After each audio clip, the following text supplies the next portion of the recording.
So I'll start with telling you and the voters a little bit about myself.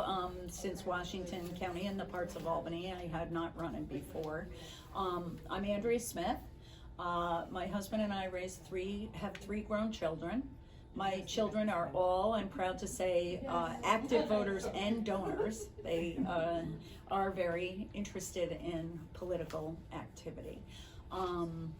We raised our children in Rensselaer County. I've lived in Rensselaer County 30 years. I'm an avid gardener, dog lover, baseball fan, and I also do 23 push-ups a day. And if you know the statistic on veterans who die by suicide, it averages to be 22 a day. And I have a nephew who took his own life as well. So that's a reminder to me daily that people who are hopeful have to share that hope with people who have less hope or have lost hope. And so my work has reflected that. I've been an advocate for our children and families for over 30 years. I started out as a Medicaid expert, and that morphed into human services advocacy. So I opened my own business after working for some very big associations in Albany, so that I could really have the niche market of trying to represent nonprofits and organizations that were helping children and families. And that was a great way to make a living and raise my children. And I was virtual before virtual was cool. I used GoToMeetings, my PC, all of the early technology so that I could work from anywhere. And in the last 7 years, rather than operating my own business, I've been the president and CEO of the New York State Coalition for Children's Behavioral Health, which again was a perfectly 100% virtual association. We didn't have office space. All of our staff worked remotely, and it ran as seamlessly as any other big association in Albany. So I'm a big technology fan. So that should give the voters a little bit about me personally. That's great. And so today we're sitting down with Andrea, and Mary Silich is the chairman of the Washington County Democratic Committee. Granville County. Sorry. Okay, good. And Mark Vinciguerra is the publisher of Capital Region Independent Media. And Doug LaRock and Kate Dusso here are both reporters, and I'm the editor of the Granville Sentinel and Whitehall Times. So I guess after this introduction, let's just get started. Sure. We'll start with Doug. I'm going to ask you right up front, what enticed you after 5 years out of the political races to jump into the Senate race? As you know, before the maps were finalized, Rensselaer County was going to be carved up into 3 Senate seats. And, you know, I had been represented in the past by Senator Joe Bruno and Assemblyman Ron Canestrari, who were each part of the majority conference in their prospective houses. And after that, I was represented by members of the minority party, Senator Marchione, Steve McLaughlin, then Daphne Jordan, and Jake Ashby. As a resident of a community that desperately needs the type of state funding to keep us up with technology, infrastructure, broadband so that small businesses can thrive and people can work from home, water infrastructure to keep our water safe when we were having so many problems, and water infrastructure to keep protecting the water when the infrastructure was being overwhelmed by the stormwater surges that were occurring. I felt that really it was as I felt when I ran for county exec, because it was an open seat, that there were hard reasons why we should try to fight to make sure there was majority conference representation for the area I lived in, and that motivated me to run. And I'll take the next question. How do you rate your chances against Assemblyman Jake Ashby, whose assembly district currently encompasses much of the new Senate district? Do you know the actual percentage of the district that was in his old? Not off the top of my head, Yeah. no. I do believe that it's 40%. So I know that the race has nationally been ranked as a toss-up. I would say that the race, according to 2020 turnout, is about +9 points Biden over Trump. So I give myself enough to win. Do you have any polling that indicates anything? Is there any type of polling done? We did an early poll. You know, it was before any of the work that's been done over the last month and a half. At that point, neither of us had a majority identification. So in the countywide race you ran in 5 years ago, what did you take away from that you think is it's going to help you in this district that encompasses parts of Washington, Rensselaer, and a small part of Albany County? Well, not so much what I take away from my county exec race, but what I know as an experienced advocate in the state legislature is that upstate needs a strong voice, and we in Rensselaer County just have not had the voice that has the respect at the state level to try to draw in the support that we need. And I feel the same way in Washington County. You know, not that the people themselves are not respectful and hardworking, but to raise the discourse to a level where it is imperative to put the needs of the community in front of the decision makers is something that I feel was important when I ran in an open seat, because the county exec had retired and there was no incumbent, which is very much the situation that we have here. There is no existing incumbent. And this is the type of opportunity where the community can choose to help themselves.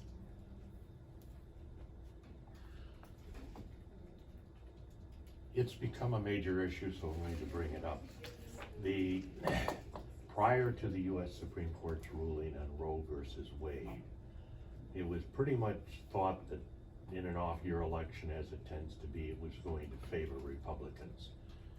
And then that decision came along on abortion rights. Your feeling on that Supreme Court decision and on abortion rights in general? So, in 1976, I was a freshman in high school living across the river from West Point, downstate New York. That was the summer that West Point admitted women for the first time. So, as a 14-year-old growing up in a rural county, very red county, and reading well above my grade level, I was an avid Poughkeepsie Journal reader. Not only can I talk box scores, but I knew the names of all of my elected officials at that young age because I consistently read the newspaper. The article that came out, and I cut the picture of the cadets who were admitted that year out and put it on my bulletin board in my bedroom, because it really made me feel, from my young person perspective, of the women's fight for rights, choice, ERA, all of that was happening as I was a young person, right? Coming of age. That we had got somewhere, we had made it. This was a great thing. The article in the Poughkeepsie Journal was very negative, you know. And I didn't cut out the article. I cut out the picture. Because I came of age in a time where for my entire reproductive life, I had autonomy. It bothers me terribly that my 28-year-old and 31-year-old daughters are living not in New York, but in this country, and their rights are being lessened from where my rights have been. It is just not progress. It's not healthcare progress. It's not women's rights progress. And honestly, it's not family values progress. And so I feel strongly that the Supreme Court decision to turn the decision-making back to the states should be an incredibly important issue for the voters in New York State. Not because abortion rights are on the line, but my opponent voted to allow criminal charges against physicians who might perform a medical procedure on someone who came from another state. And because I am a healthcare advocate, at this point in the workforce shortage in the healthcare field, I cannot for the life of me understand why we would jeopardize the ability of people to practice their profession and according to their training at a time when we're facing so many other challenges. So at many levels, I do pledge to make sure that New York is a reproductive health sanctuary. Can I follow up on that with the angle also about the voter turnout? I mean, how do you think that will affect voter turnout? I think all the polls are showing that women feel strongly that they need to vote in their own interests this time. So I believe that women will vote at a rate that's higher than in the past. I don't have any local evidence on that. Do you think the Supreme Court decision to revitalize what do you think of the Supreme Court decision to revitalize the Democratic Party? Like, is it revitalizing the Democratic Party? Oh, is it? I think the Democratic Party is on the upswing myself in general. Yeah. I would say that it's a factor, but I don't think it's the only factor. I definitely feel that we are starting to attract younger people to become more active in the Democratic Party. I feel like we are energizing the people who have been involved for a long time to do more. I see it in my race with the number of volunteers and people who are willing to knock doors and do the stuff that was kind of the common backbone of the Democratic Party for generations. But I don't know if I would say this decision's the only thing. I think that honestly the threat to democracy, the voting rights issues that are in Rensselaer County, the voter suppression fights that are happening in this country in general, like that's another piece of what's people that are in the Democratic Party. When I say that I want to fight for freedom, fair share, and families, freedom includes women's rights and voting rights. I mean, we're in trouble with our democracy right now, and I think that is something that's motivating the Democratic voters and party. So you just referred a minute ago to a number of younger voters who are becoming Democrats. Do you have any statistics on that? I guess I'm thinking anecdotally about the local Democratic committees that I'm involved with. I'm a committee person. Yeah. I would say that the majority of the voters, very informed, very active, are enrolling as unaffiliated voters with neither major party. Mm-hmm. So you know that this district is a majority of unaffiliated voters. That is going to be a factor. So I'll leave that there and you can ask a follow-up question. Well, if I may add a little aside, the youngest member of the Granville Democratic Committee is a freshman in college. Oh. So we are. Yeah. Expanding your roots there. Thank you, Mary. Cool. My son, polls- who's my yeah. youngest child, is on the Troy Democratic Committee. Oh, is he? Yeah. How old's your son? 26. 26. Fantastic. Cool. Most polls are showing that the economy is the top issue in this year's election, and inflation, mortgage rates, everything is going up 8-9% nationally for Yep. inflation rate, with New York New York's rate is pretty similar to that. Do you agree the economy is tops on the list, or one of the top issues on the list? And how do you propose to improve it in New York? Like, are there any things that we can do here? Yeah. So definitely one of the top three. Mhm. I personally have lived through 3 recessions that greatly impacted my life over my lifetime. In 1969, I'm from a family of 8 people. My father's a teacher, my mother's a nurse. You know, my parents were really struggling to feed our family, and they started to give us powdered milk. I have not had a glass of milk since 1971.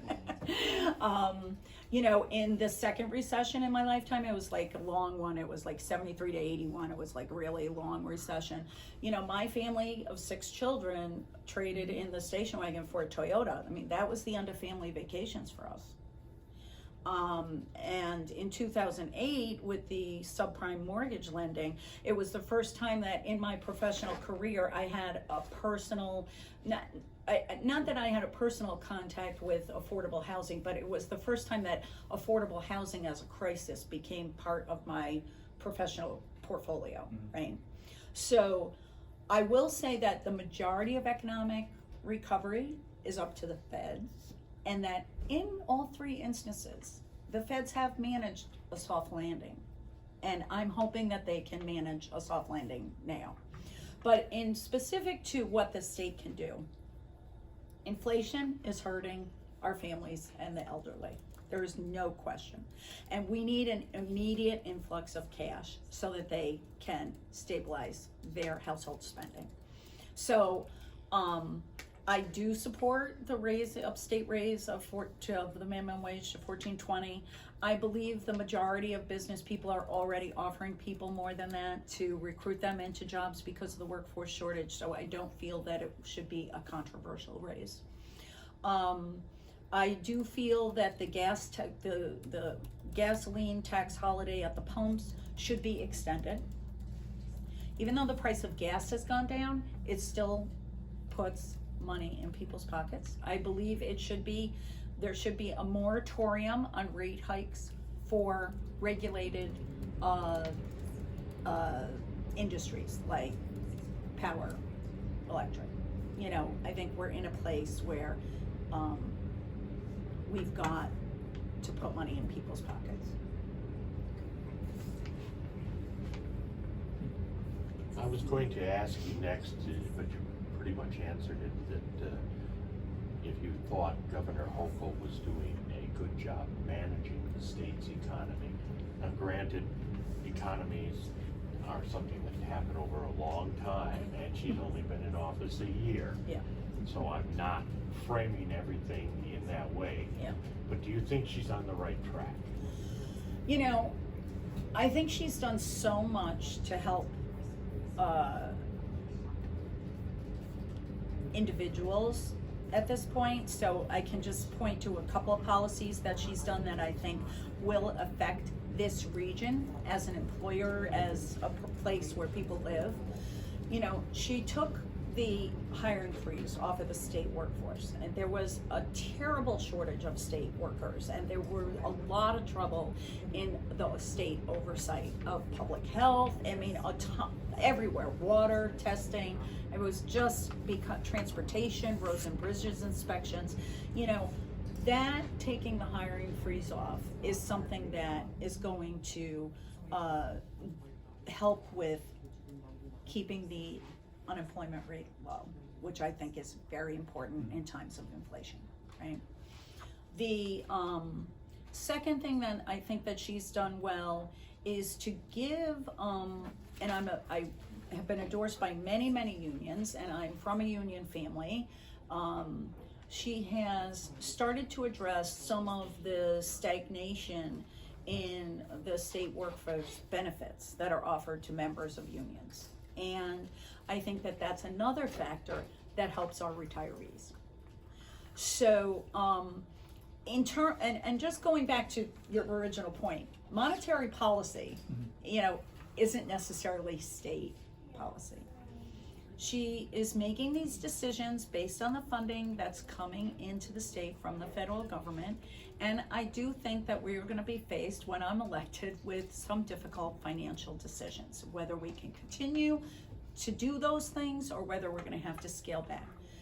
But what I will say is that the decision on the 40-hour farm week, farm overtime issue is one about trying to make sure that we can attract enough workers to do the work and we can stabilize the industry, which is the state comptroller just did a report on agriculture being the third most stable industry in New York State. But the average salary with benefits from that state comptroller's report was that food-based or plant-based farms, the average worker makes about $38,000 a year, and animal-based farms, dairy or beef, is about 43. That's with overtime, with benefits. Now, I know that if that were a single head of household, it would allow you to be eligible for child care subsidies, it would allow you to be eligible for food subsidies, it would allow you to be eligible for healthcare subsidies. When we are so heavily subsidizing an annual salary like that, it's not a living wage. We've got to do more.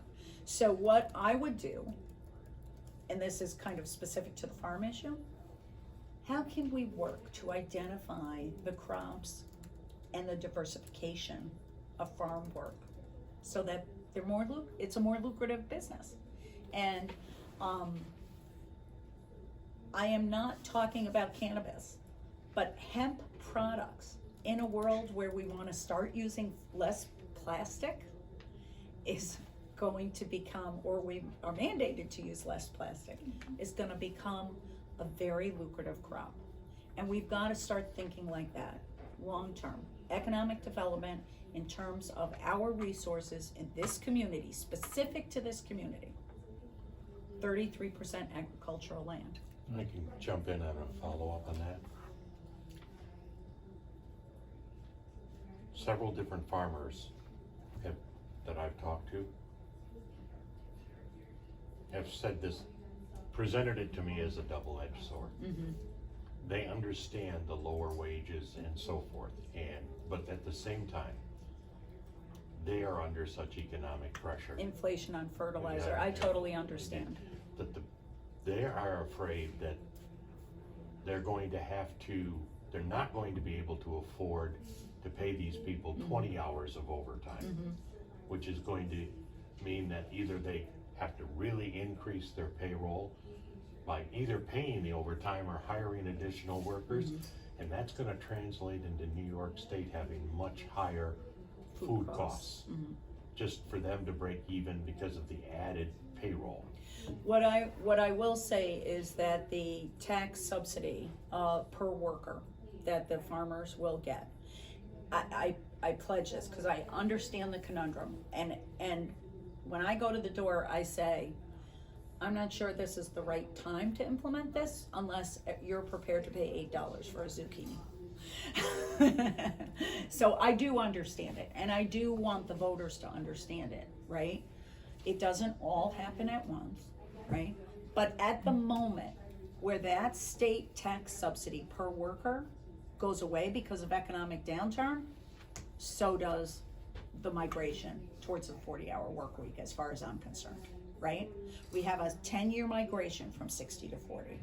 We have a 10-year migration of the tax break, right? They have to go together permanently. And I know New York State spending policies. I'm in human services. We'll get a 5.4% COLA this year, and then we'll get a 3.5% rate cut next year. So I'm saying that I understand the immediate pressure. I don't necessarily agree that this was the right time to say we're going ahead full steam, because we could have, but it doesn't happen full steam. No, right? it's a 10-year phase. It's a 10-year phase-in. Yeah. So what I would pledge is that if I am in office for the next 10 years, this will be one of my top priorities, to be monitoring where the impact is, whether the tax subsidy is sufficient, whether the cost is, there's a lot of reasons why food costs are rising. I'm hoping to incentivize locally sourced products more so that we're paying less for transportation of non-regional foods, which I think can help with inflation. But I will keep my eye on this. This is going to be a very important policy. The reason I bring it up is while there are some urban and suburban portions of your district, geographically, this district is a lot of farming. Yep. Key industry in this district. Yeah. It's not lost on me. Let me just, if I could ask it to go back to the overall performance of the governor. Rated on a scale of A through F, what would you grade her performance overall? B+. All right, thank you. Your opponent is mostly. Which is what my average was in high school. And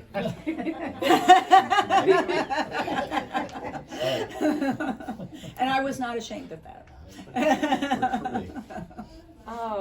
Your opponent is likely to bring up bail reform and his opposition to it. What is your feeling on the program, which has been referred to some as kind of a catch and release? I fully expect the bail versus jail debate to be part of my first session in the Senate. There's no question.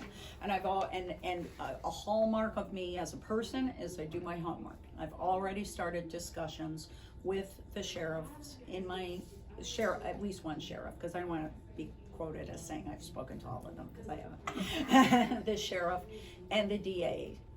And I know that this issue has to be revisited, and I will do what I say on my palm card, which is I will review policies that aren't working.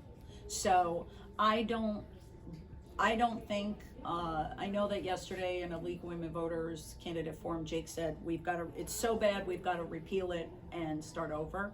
And I just pledge to fixing what needs to be fixed. If there is confusion over not confusion, if there is a better array of bail eligible offenses, then we should be looking at the list of bail eligible offenses.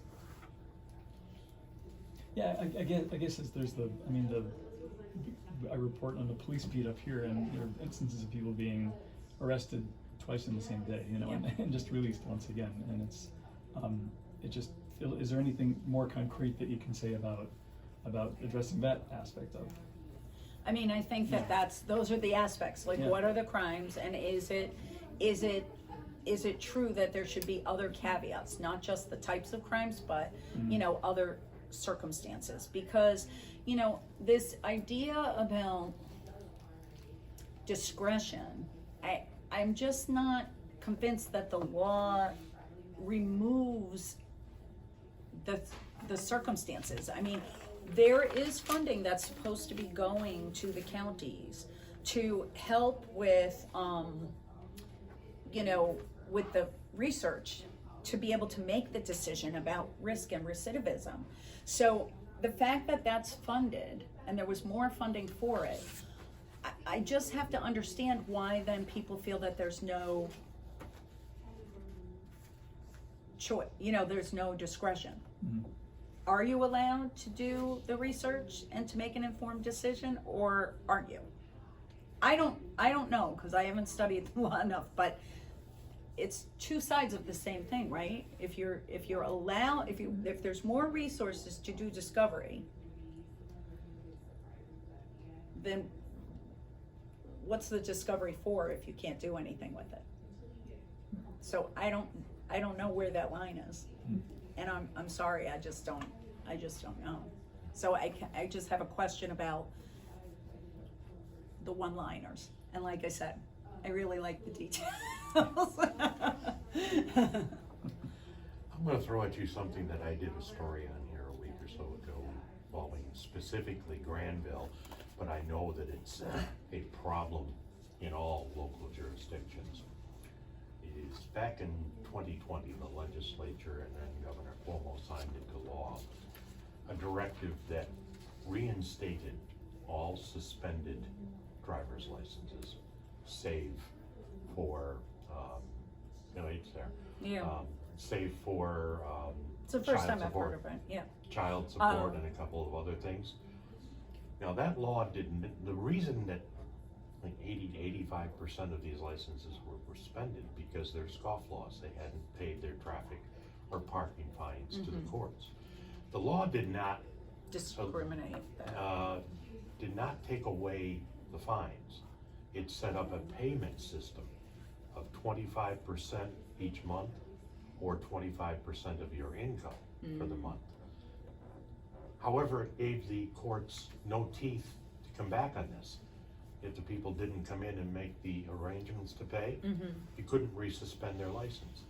As a result, human nature or whatever, like 90% of these outstanding fines are not being paid. Yeah, In Granville Village, yeah, over the last 3 years, the total runs somewhere between $75,000 and $80,000 they've been unable to collect. okay, Now, we all know that all municipalities that have a court budget a certain amount of revenue from fines into their yearly budget.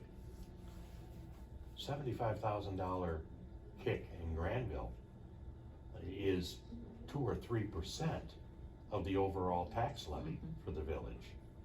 And this is starting to come to light in a number of places that basically you're being told in New York State, if you get fined, don't worry about it because they're not gonna come after you. They have no way to come after you, and just don't pay the fine and go on, and your license can't even be suspended. That's something that a lot of places are starting to really feel the financial impact on. Is that something you would look at perhaps revisiting, allowing suspensions of licensing? I mean, it occurred during the heart of COVID when people weren't working and didn't have money. That was Yeah. a lot of the impetus behind it, but it hasn't been changed or reinstated. And, you know, for like Granville, they gotta make that up by tax increases or cutting services. yeah, I mean, I think a lot of emergency COVID policies are gonna have to be revisited, and so if that's one of them that happened as a result of COVID, I would definitely put it on the list. Yep. Again, my pledge is to not hold static on laws that aren't working. We've gotta consider revisiting them. I mean, one that I know I feel strongly about is tying teacher performance to student performance. You know, in this post-COVID world where kids are a year and a half or 2 years, you know, without traditional education, I can't imagine how you can prove test scores to grade level in that environment. We just have to be post-COVID sensitive to things that need to be changed. There's another topic on the front burner this year, and that's gun control, you know, increase in violence. Yep. And Doug, you wanted to ask this question, but do you have any, you've expressed your opposition to, Willingness. willingness, yes, willingness, sorry, To develop. To develop the legal policies. I mean, alternatives. give us some more details about that. Yeah, I mean, I'm gonna start off with what I don't like about what happened with the most recent concealed carry law. And this, I think, I'm sorry. is a important factor in the role I can play as an upstate Democrat. Andrew Cuomo had a bad reputation of legislating by press release. So he liked to respond quickly by press release and then act. It caused a lot of problems the first time the SAFE Act was passed, right? A lot of perception about everyone who needed to be consulted not having the chance to be consulted. Same thing happened with bail reform. The DA said they weren't consulted or given enough time to respond. I did reach out when I was at the Washington County Fair to the people who are manning the firearms tent. I went, I said, I've never held a gun, I've never owned a gun. I've never needed a gun. I've never been threatened by a gun. I don't know anything about guns. So educate me. Educate me about the parts of a gun. Explain to me what the legal guns are. Explain to me what the illegal modifications are. Explain to me why it's not best to regulate illegal modifications, right? If we have a set of things that are legal and someone's making changes to make them illegal, why should that be changed, right? But with the concealed carry, as I understood the intent, it was to take the Texas law in terms of restricted settings and put them into New York State law. Because that had already been vetted in the courts and it was deemed to be appropriate. I have the impression from the court decision that we may have gone further than the Texas law in terms of restricted settings. That I'm sure will be vetted in court. But does it seem like there were other things in the law that didn't have anything to do with the front page story today, where Albany County said it's the volume of guns on the streets? Illegal guns on the street. That law put more training on legal gun owners, more hours of training to get a permit. I'm not sure how that gets to the problem of more illegal guns on the street. I would rather follow my heart on this in terms of the plan to use the 988 crisis hotline to stop police from having to respond to non-criminal crises that are occurring in communities and free up their time to do more in terms of criminal offenses and stops that result in possession of illegal weapons. So I just totally willing to revisit the components of the law that don't seem to be or are going to be called out by the court or that don't seem to be working to solve the immediate problem, which is illegal guns. So I want to fight against illegal guns because children in my district, as you pointed out, the non-rural parts of the district, 14-year-old children are dying weekly in the urban parts of my district, and that's illegal gun.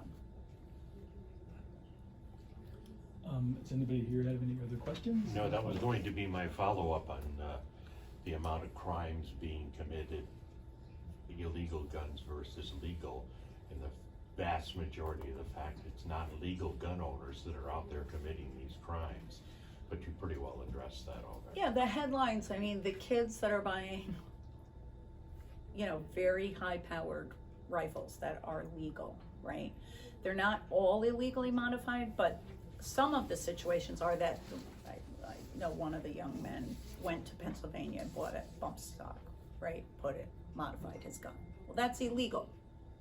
He legally bought the gun, okay, but he illegally modified the gun. I mean, that should be a headline. That shouldn't be. It was an illegally modified gun, not a legally purchased gun.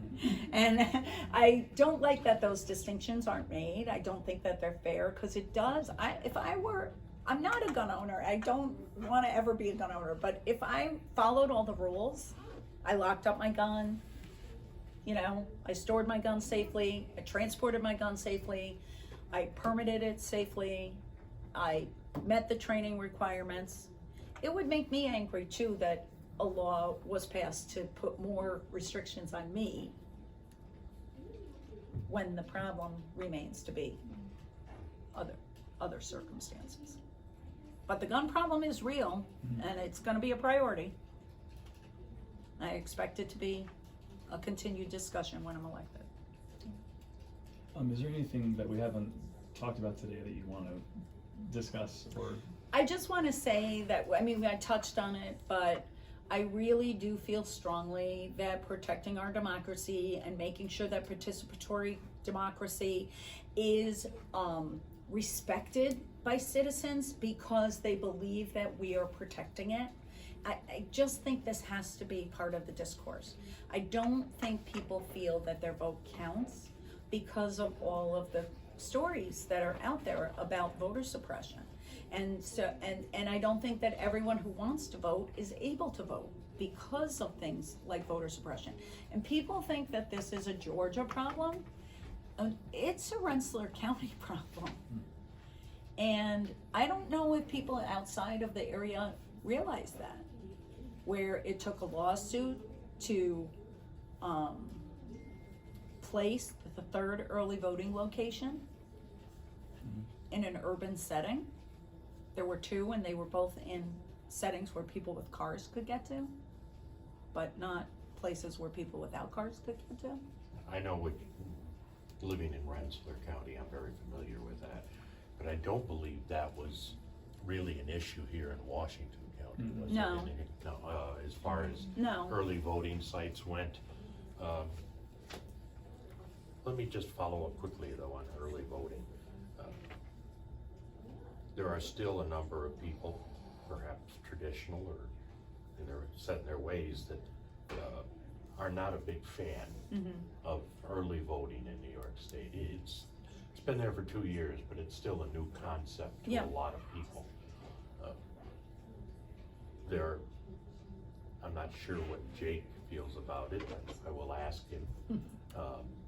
But you're a supporter, I would assume, of the early voting? I am a supporter of early voting, and I think we could be doing a lot. It's 2 years.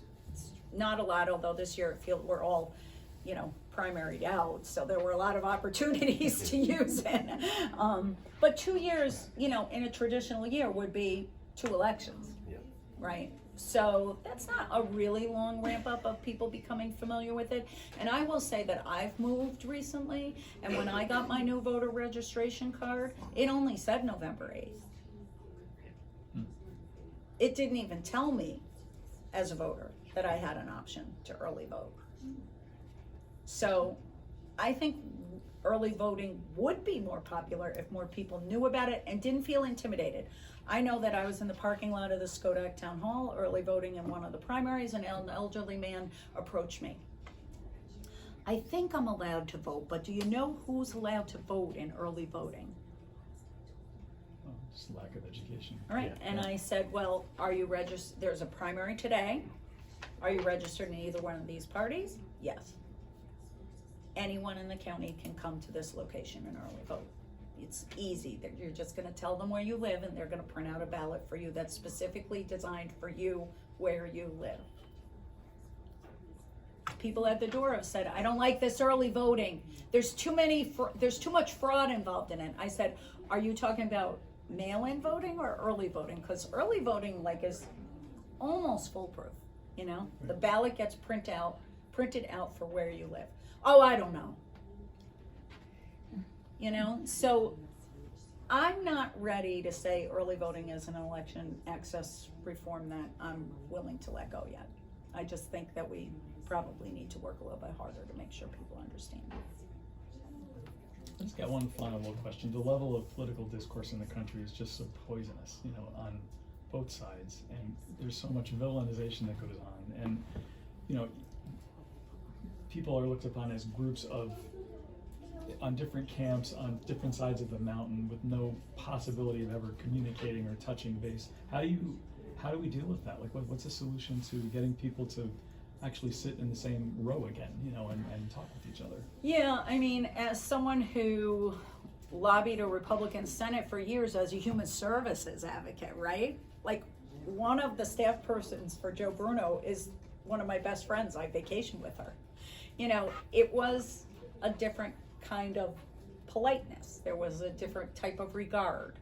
There was totally disagreements, and sometimes bitter disagreements, but there was a respect. I was raised in that culture. I intend to continue that culture when I'm an elected official. As you pointed out, as contentious as my county exec race was, we really didn't try to personalize it. It was actually about the things that had happened, just like my race against Jake will be about his actual voting record. I'm not calling him out. I'm calling out the voting record. The FBI arrested someone who he entrusted to carry his designating petitions after, days before he was arrested. But in June, when the investigation was underway, this man notarized, legally signed petitions to put Jake on the ballot. And I think he should say, and he's never put out a statement about whether or not there was an issue with a charged Board of Elections official being in charge of the elections right now that are going on right now that he's involved in. And that's, I just think, I'm not calling names. I'm just saying, do the voters know? And I really just am an honest broker of information in my mind. I wish that it was less vitriolic, but I'm still proud that I'm a Democrat, and I've been a Democrat since I registered in a red county when I was 18. And that I've stepped up to run to represent the Democratic Party when, when it was needed. Little antidote. Being the oldest person at this table and having covered Governor Rockefeller. I don't know. Mary's No, got I an was edge. trying to be nice. but having thank you. covered Governor Rockefeller Yes. when I started, Yep. the stuff of the 3 men in the room on the budget and everything else that took place after that, most people don't realize that with Rockefeller, and there's a tunnel from the Capitol To the Alfred E. Smith building. I worked in that. I'm going to answer your anecdote with an anecdote. I know the tunnel.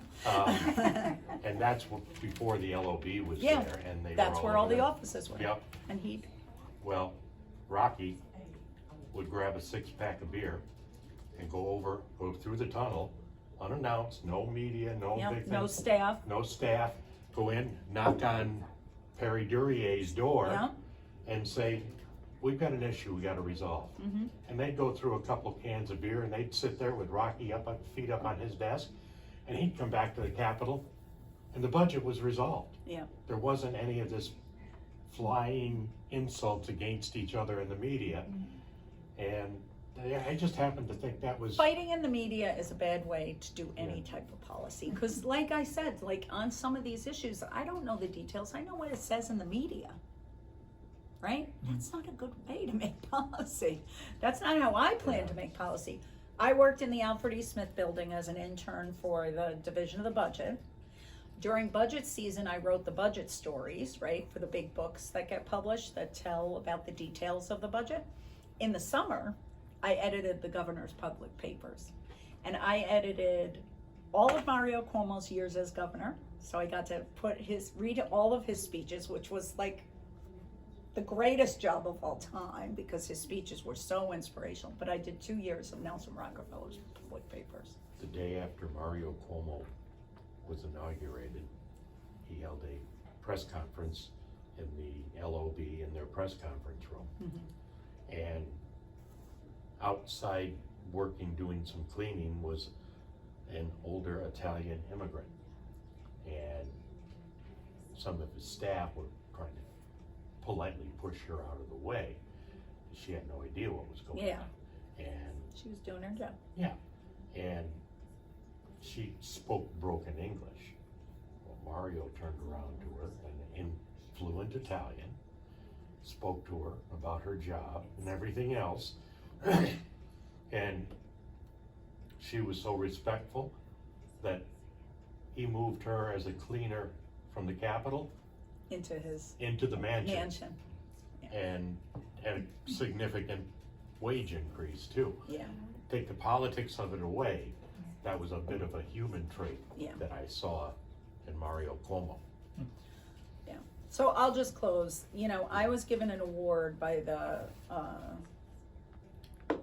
Families Together. Families Together is an organization founded by parents of children with severe emotional disturbances. So they are daily, you know, people talk about criminal behavior or mental health behavior, which way is it, you know, daily in their homes dealing with behavioral outbursts that could be criminal in any other setting, right? And also harmful to children or other people in the house.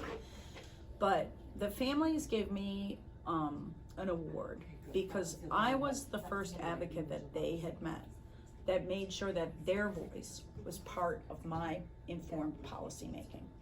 I made sure that I met with family members to say, listen, if we create this program, what would the components of it that would really help you in your circumstances be? And I just think that that's a good example of how I hope to be able to legislate, talk to my constituents, talk to the public interests, the organizations.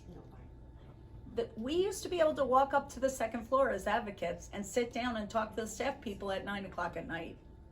Now they have a state trooper that you can't get by. I mean, understanding safety, but it's not the type of discourse that used to happen. So, thank you for your time. Well, thank you Thank for you. stopping by and Yeah. taking time out of your busy schedule. Yeah, Really appreciate no, you being happy here. to do it. Okay. My district is big, it takes an hour to get here. Yeah. Well, luckily I live in Toronto. Yeah. I want to say thank you for doing this. We all really appreciate it. Excellent.